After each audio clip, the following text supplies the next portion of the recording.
Dillian, welcome to Fight Camp Week 4, the final week, the big one. Just how excited are you now? You've touched down and you're in Brentwood. I'm good, man. Good. You know me. I'm always the same. Over the years, it's never really changed. It's the same on me, man. Can you just give us a little insight into that training camp in Portugal? Probably longer than you thought it would be, but simply by looking at the shape of you, one that's obviously paid dividends. No, it's been tricky because of the fight been rescheduling, and then you have to change things around. But it's been good at the same time because my last fight I was like close to 280 pounds, which is heavy. So I didn't even walk around at 280 pounds, but it's just certain things in my life and things that was just my head was all over the place. Obviously, so it was good to have time to train, get into shape. I had a bit better time. So it was good. Training, worked and stuff. Tried a lot of new things and stuff. So it was good to have time to adjust to it, man. It was very good. What's your mentality and your mindset coming into this fight against Alexander Povetkin? The same mentality, just obviously, very experienced guy. He's been top at the tree for 15 years. Former Olympic gold medalist, former world champion, all this stuff. But to me, I'm just on straight maximum violence. So, obviously, I respect him. That's why I trained so hard, and that's why I went to Portugal. I was able to have access to private facilities where I could still train during this time, and I've taken him serious, and obviously it's very dangerous, and he knows if he beats me, his whole life and career is rejuvenated again. So, I'm just coming to just cause chaos and violence in the ring, to be honest. What sort of fight can we expect from you? What have you been particularly working on? We know about Povetkin with the supremely successful amateur career, including Olympic gold medal, former world champion. He's probably boxed everybody around his weight that's been the best at the time. So what can you expect from him? I'm expecting a very sharp, strong, focused Povetkin to come into the ring. He looks in shape. I've seen him. He looks good. He looks motivated. Obviously, he's 41, but he looks young. He doesn't look like an old, tired 41. Obviously, he looks well. And his last fight, he showed that obviously, he's still motivated and he can still have a bad start and finish strong. Which I thought Hunter started good, but he finished strong in the mid and late rounds. So I'm expecting. To be honest, I don't even watch his latest fights. I watched like the old ones when he was in his prime. Like when he was tackling a tricky Cedric Boswell, Eddie Chambers, and those are the kind of fights I watched when he was at his best. Obviously. So we know he's got a good chin. We know he's only lost to 2 reigning world champions at the time. Obviously Joshua was unified, Klitschko was unified. So I'm expecting the best Alexander Povetkin to come, to be honest.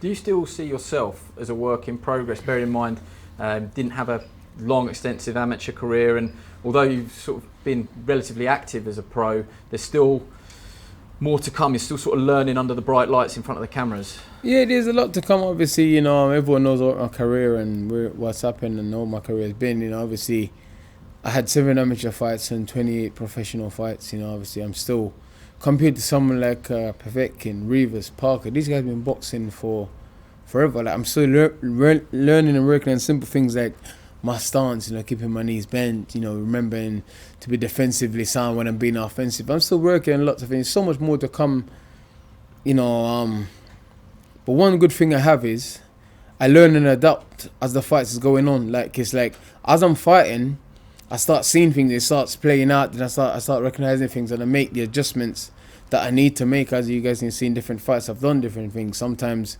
I've boxed, or sometimes I haven't looked the greatest, but I find a way to get the job done, and that's what matters to me. And I don't care about what people say, what people think. The main thing is I find a way to get the job done. These fights have been offensive, fights where I've been aggressive, fights I've boxed, other fights I've box fight and stuff. So for me, that's one of my secret weapons. I'm very, very good at adapting to my situation. Would you mind just sort of explaining the thought process behind bringing Dave Coldwell in for fight night to work alongside Xavier Miller, who's been without you throughout this camp and the last camp, I think? Yeah. Obviously, coach, he's a very clever guy. He's a very meticulous kind of guy, and it was his idea. He said, "Listen, it's always good to have a second pair of eyes because I'm very, obviously we are close. We're very much emotionally engaged. Sometimes you don't see everything. It's impossible for you alone to see everything. So he thinks it's very important to have a second experienced person who might see something that I might miss or he might miss, and someone that he can work with no ego, to help get you to win the fight. It's about you winning the fight. It's not about me trying to prove to anyone that, oh, I'm this much of a great coach or I'm this much this or whatever. So at first I was like, this is a bit strange, but then afterwards we had a couple of chats and I explained what you're saying. He's saying, obviously, I can't see everything. You can't see everything. Sometimes it's very good. And obviously Dave Coldwell has been around a long time. He used to be in David A's corner. He trained Derek for a while. He trained Bellew, and he's been around for a while. He's had a lot of boxers at different level and different level in the circuit. I get on with him. And funny enough, 2 years ago, he said, I would like to see Dillian Whyte fight Alexander Povetkin after he just knocked out Lucas Brown. And here we are. And he's in the corner now. Obviously, my coach is a very good coach. Obviously, a lot of people know about him because obviously he works with the amateurs and he beat a lot of guys from amateur up to English title, almost British title level, But sometimes in life you just need a moment, you just need a chance. We all start somewhere. I remember when we first started in Sky interviews to where you are now. It's like we all improve and we all, everyone has to start somewhere and everyone needs an opportunity. So yeah, that's true. Just how on earth do we sort of answer this question? What happens after this fight? Do you get your shot at the world title, and who do you think that will be against?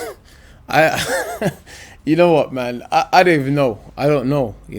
I hope Tyson Fury does beat Wilder. I can't see Deontay Wilder beating him in the third fight because he outboxed him and he outpunched him and he outroughed him up and what's Wilder going to do? He's not going to all of a sudden become a great jabber and a great mid-range fighter, He got outboxed, he got bullied and he got beat up. So I can't see him winning the third fight unless Tyson Fury just become completely complacent and get tagged, which can happen in heavyweight boxing. Heavyweight boxing is the craziest thing ever. But I got a feeling Tyson Fury beat Wilder, then he'll vacate and try and fight Anthony Joshua without the belt. I got a feeling that's what he'll do. He doesn't seem to show any interest in the fight. I want to fight me, and they're really trying to put obstacle in the way of fighting me.